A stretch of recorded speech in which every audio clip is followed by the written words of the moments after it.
to California Edition. My name is Brad Pomerance. We are joined by Jose Medina. He is a candidate for the California State Assembly in a district that is in Riverside County. He had served on the Riverside Community College District. He is currently a high school government teacher at Lincoln High School in Riverside. We thank you for joining us, sir. Thank you. And so let's talk about your race. It's an exciting area. There is a competitive assembly race, Senate race, and congressional race, all in your community. That's correct. Wow. Talk to me about it. Very exciting. Yes, I'm running in the 61st Assembly District. That's made up of most of the city of Riverside, all the city of Moreno Valley, and the entire city of Paris. It sounds like Mark Takano's congressional race. It is probably about and John half. Tavoloni. Right. It's probably about half of Mark Takano's congressional race. So how does it play that you have these three races, all competitive, right where you are running as well, ground zero? Right. I think that for this area, we're going to see a lot of activity. No doubt. Yeah. No doubt. A lot of mail. I want to talk to you about some state issues. Having served on the Community College Board, you know as well as anyone that community colleges have really been hammered in this recent downturn. Should you go to Sacramento, talk to me about what your goals would be to try to shore up community colleges, if that's a goal of yours at all. For sure.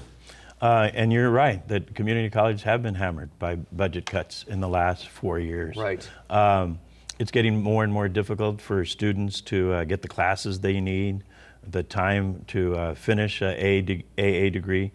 Therefore, it seems to have gotten longer. And what's frustrating for so many parents is that their college counselors are telling them, why don't you go to community college for a couple of years, 2 years, it will save you money because the UCs and CSUs are getting so expensive, and then you can matriculate.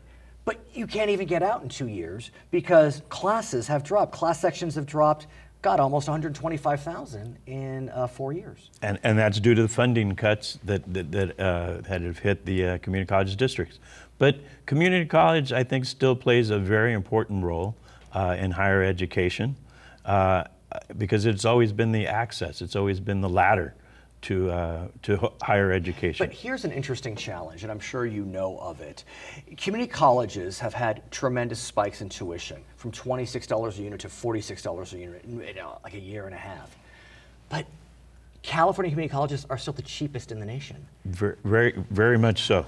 But so it's a blessing and a curse. Yes. Because now you have a target on your back in terms of community colleges. You know, in some things like financial aid, the state of California, therefore, it doesn't get as much financial aid as other states where community college fees are higher.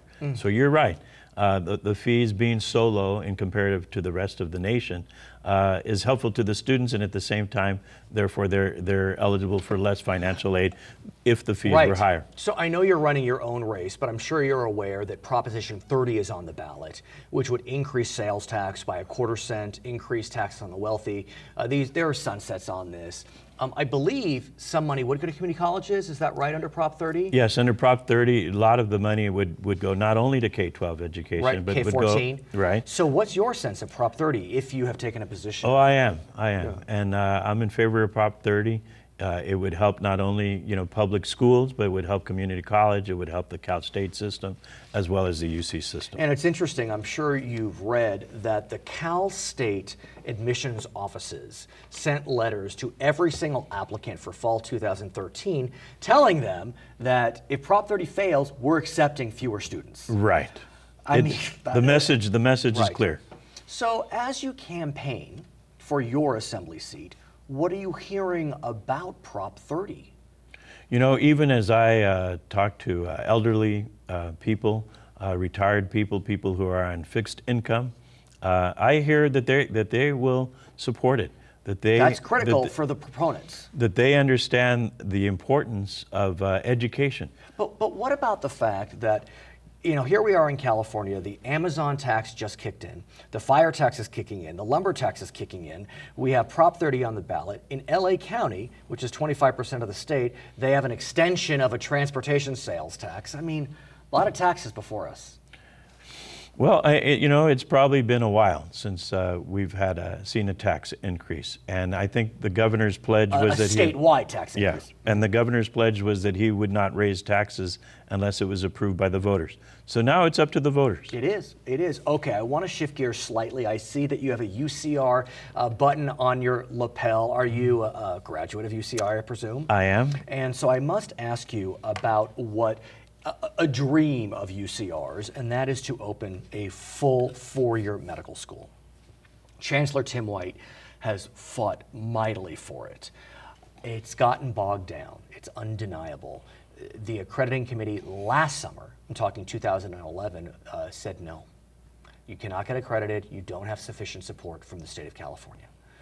As we speak today, we are still waiting to see if the accreditation will be granted.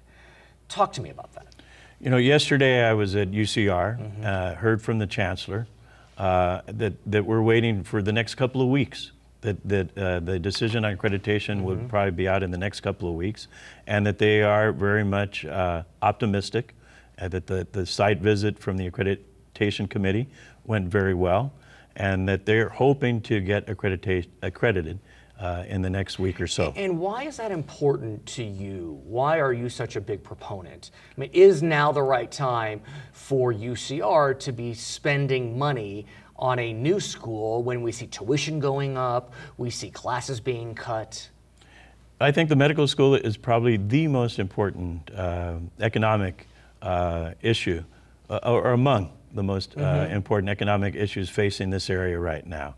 The lack of doctors in this area. It is a fact. The Inland Empire has a dearth of doctors vis-a-vis other regions in California. Correct, correct. And UCR Medical School would probably ensure that the doctors who graduate from the program would stay in this area. That's the goal. That is the goal. But if you go to Sacramento, there's no doubt that from what you're describing, you will want Sacramento to support UCR Med. But as we speak today, the governor has been recalcitrant to support UCR Med.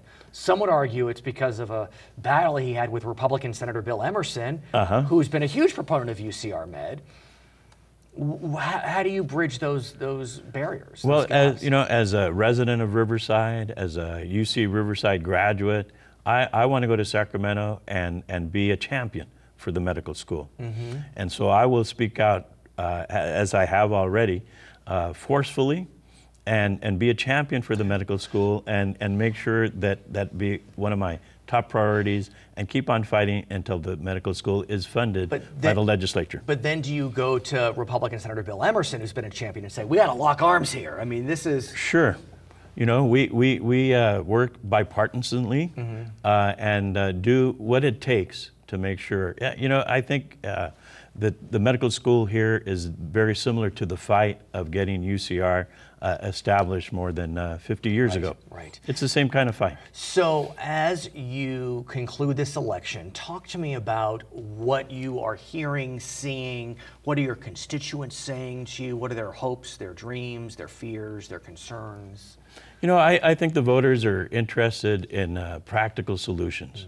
I think the voters want to see the legislature tackle the real problems. I think the voters are interested in jobs, they're interested in education, and they want somebody to go up there and get things done. But in terms of their hopes and dreams, there's a sense that Sacramento's paralyzed. Even though, arguably, they had a good end of session, pension reform, workers' comp reform, those were net positives, bipartisan deals on those. There's still this frustration that Sacramento is ineffective. It's dysfunctional. I think there's a couple of promising things on the horizon.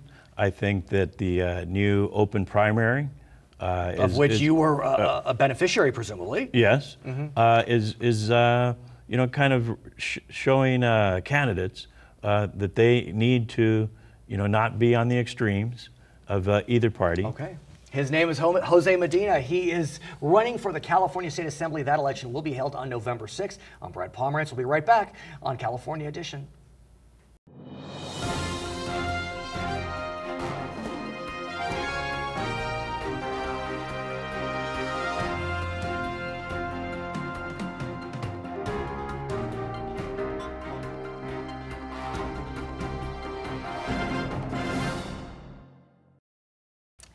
Welcome back to California Edition. My name is Brad Pomerance. I'm glad you're still with us. Our guest, Ed Adkison, he is running for mayor of the city of Riverside. He served 2 terms on the Riverside City Council. He is now running an engineering firm called Adkison. And I must ask you, sir, why are you jumping back into politics? I'm sure your engineering firm is doing smashingly well. Well, you know, I spent 8 years on the city council, what I see is with the economy here, I'm in a good place in my life right now. Basically, my company's running smoothly without me because I'm spending because all you're not there, so of course. Yeah, I'm out campaigning. Right. But I thought I wanted to give back to the community, and that's why I decided to, and with my background in business, with the economy the way it was, if the economy wasn't in the condition it was in, I wouldn't put my hat in the ring. But what's interesting is there is no doubt that Riverside has faced challenges over this last economic downturn. But aren't you glad you're not running for the mayor of San Bernardino, which is bankrupt right now? Well, it certainly is a challenge for him to be an ambassador of that and city a good during man, Patrick this time. Morris, no doubt. But you know, we've had good leaders in the past, and we've been fiscally responsible in the past. But I do want to ask you about that. I moderated a debate recently between you and your opponent, and we talked about that. And I really want to get more of a sense from you, since we have more time. Why do you believe that Riverside is able to weather the storm so much better than San Bernardino? 20 minutes away. I mean, these are practically twin cities.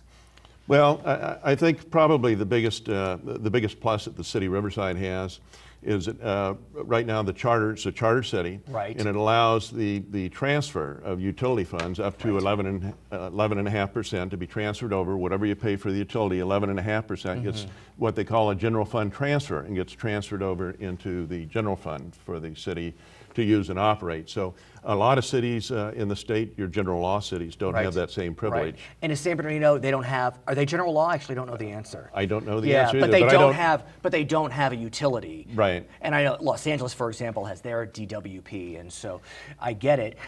So as we look forward, but let me give you an idea of what impact that has. Please. Right now, there's about $40 million a year transferred from the utility into the general fund.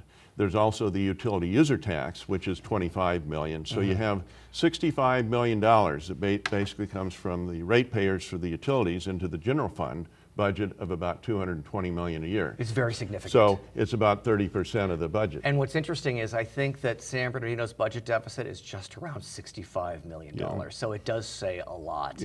That being said, this brings up another issue, which is funding sources for cities. As you know, the state of California has been, let's say, stingy as it relates to how they have funded cities, which are not arms of the state like counties are. We know that they took redevelopment dollars from all cities. And Riverside, I mean, while you were on the city council, you saw that Riverside had used redevelopment funds arguably quite well. You know, you think about the downtown area. We also know that there are 4 cities, all in Riverside County. They're all new. They had their funding pulled. A bill was passed to try to change that. It was vetoed by the governor. I mean, not very good friends right now, state and city. No, and I think some of that is politically driven. If you look at the funding for the medical school last year, and that seemed to be a political football with the governor that said if he wasn't going to get the support on what he needed, he wasn't going to reciprocate and give the support that we needed. And we just spoke earlier with Jose Medina, who's running for the state assembly, and he brought up that very issue, which is UCR's medical school. And I've spoken about it quite often with the current mayor, with Tim White, the chancellor. Give me a sense of of what you believe is the importance or lack of importance of UCR Med. I mean, is this something that you support? Are you a significant fan of it? I think it's in the front line of economic development for the city of Riverside. We need to rally behind it. The community has come together. They've raised $100 million. And just the economic impact just from companies following the UCR and doctors staying here after they graduate. But what a lot of people don't realize about UCR Medical School and medical schools in California, there's only 8 medical schools in the state of California. It's true. 5 of them are public, 3 of them are private, and there hadn't been a medical school opened up in the state of California in 47 years. You speak the truth. Right. I mean, no doubt. And why many folks have been such strong proponents of UCR Med is that the Inland Empire has faced a dearth of doctors.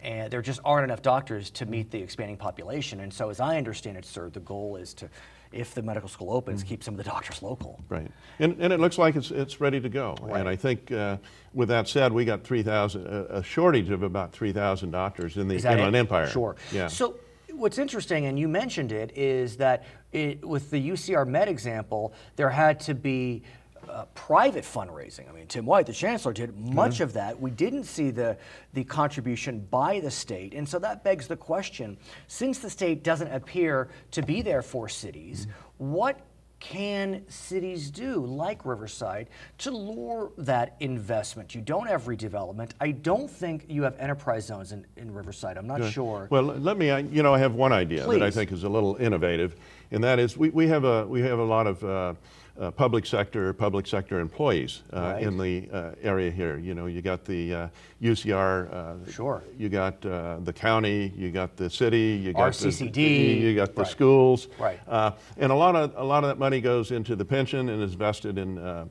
equity funds and different funds. And what I think we need to do is partner with some of those funds and say, on a pro rata basis of what is put in there, is to bring and have them make available venture capital for this particular area, so that if people Very innovative. Yeah, so if people want venture capital, that they're going to have to move to Riverside to utilize that money.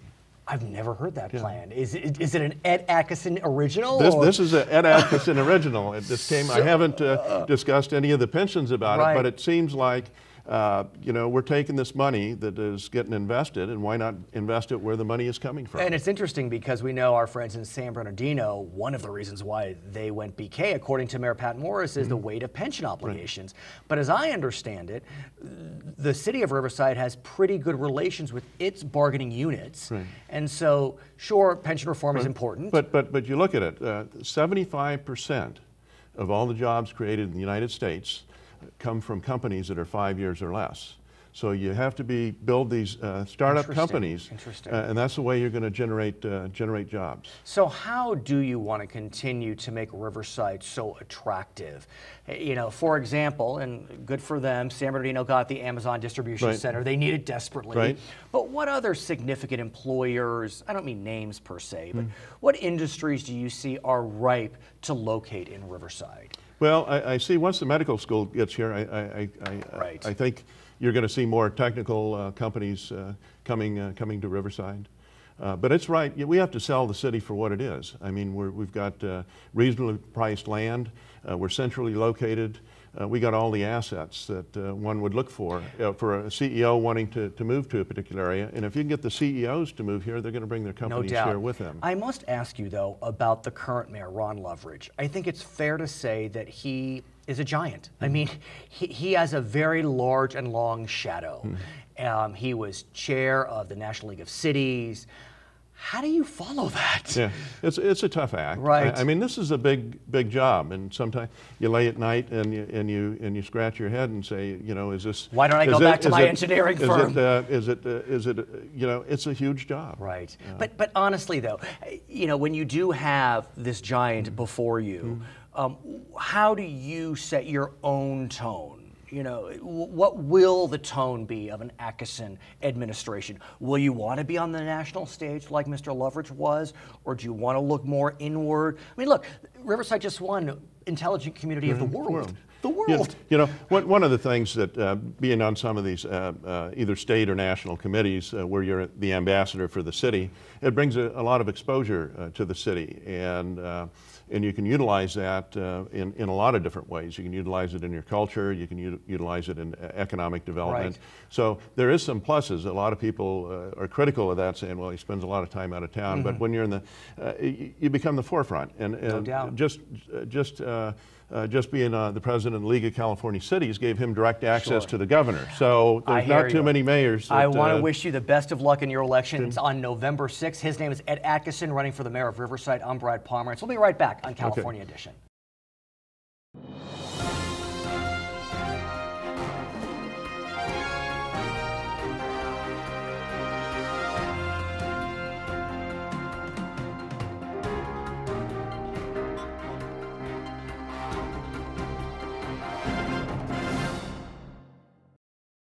This is California Edition. My name is Brad Pomerance. I'm glad you're with us because we are speaking with Harry Freedman. He is the Executive Director of First Five California in Riverside County. Of course, there are First Fives in every county in our state. And so I'm glad you're here to talk to us about the work and efforts of First Five. Explain the program most generally before we start. Sure. Well, thanks, Brad. Really Please. appreciate it.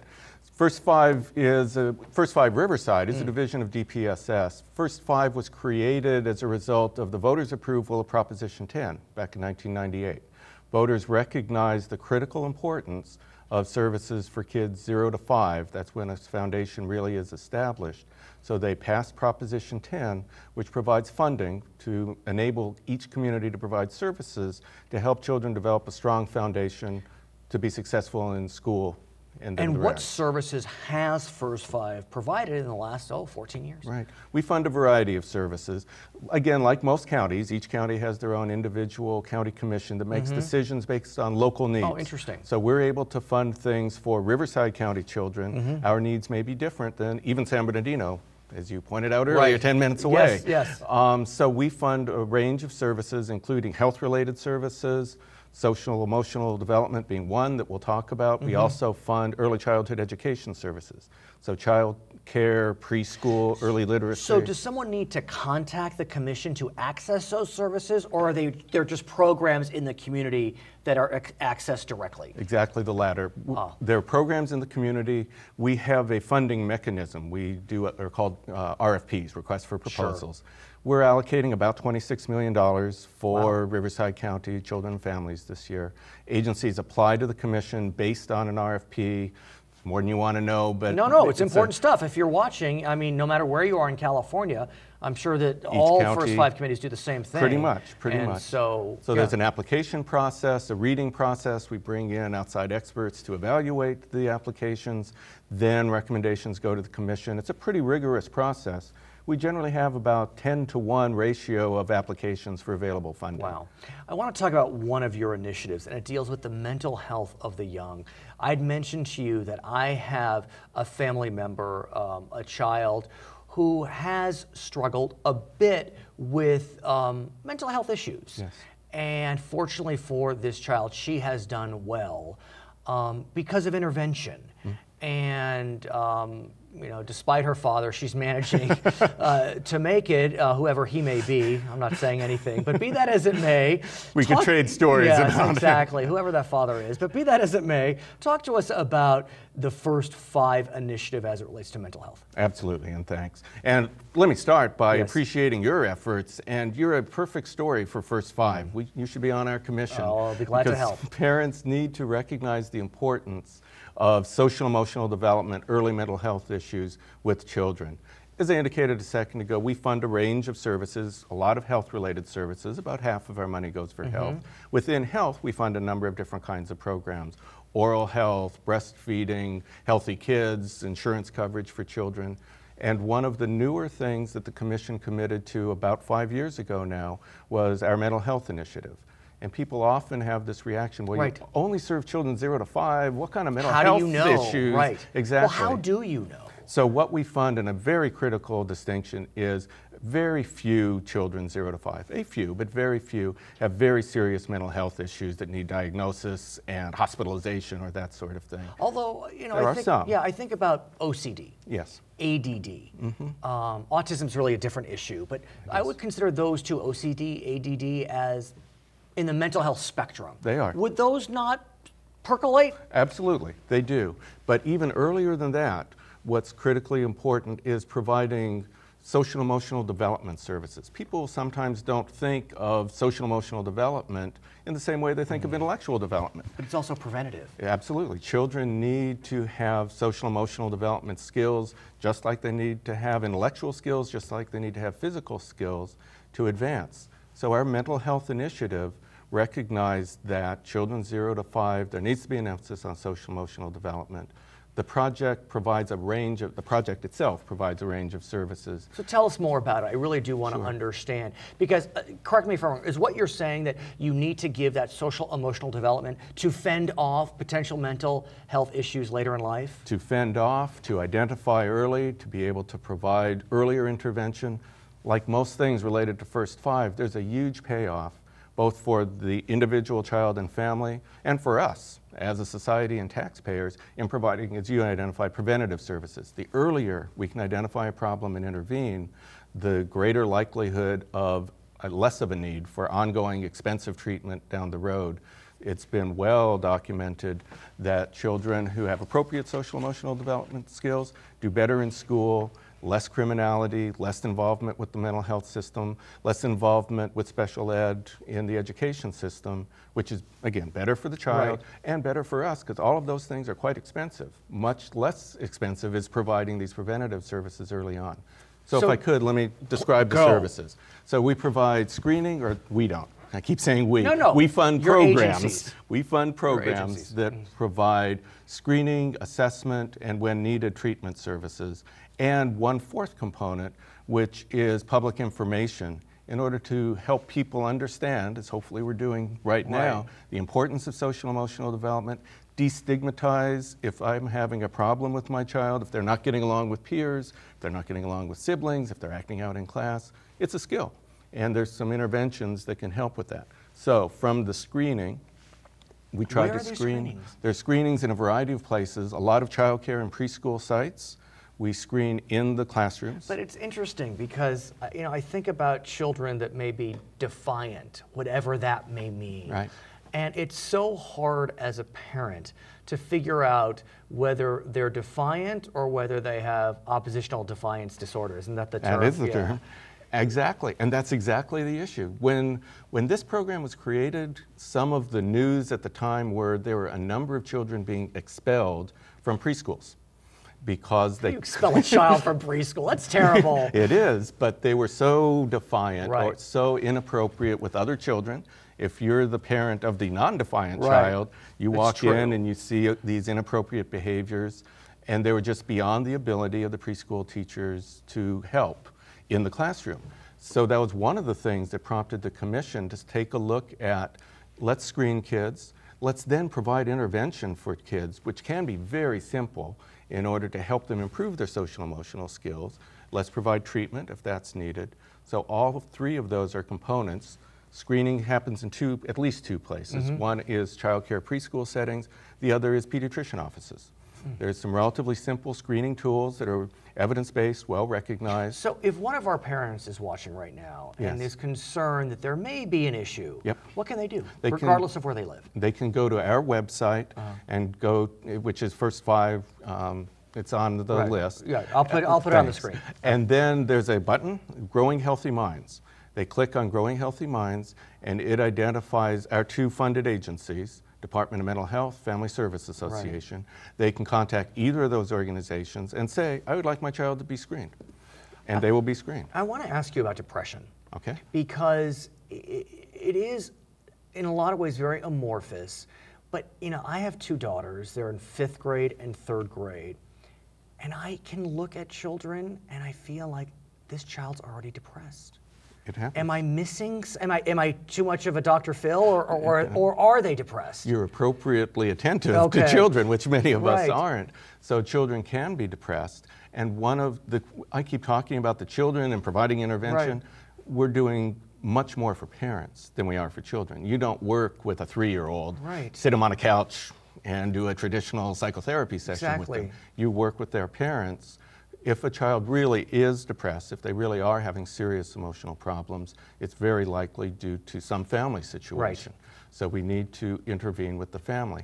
Conversely, there are some children, they just develop at different ages like they do with everything else. So their social emotional development, back to your earlier question, may be inappropriate. But for the parents, it's chaotic as heck. It's very difficult to deal with. With some tips, the parents can learn how to better deal with their child so they're better in school, less chaotic at home. I thank you for all you're doing for the children. His name is Harry Freedman. He is the Executive Director of First Five in Riverside County. I'm Brad Pomerance. Thank you so much for watching California Edition.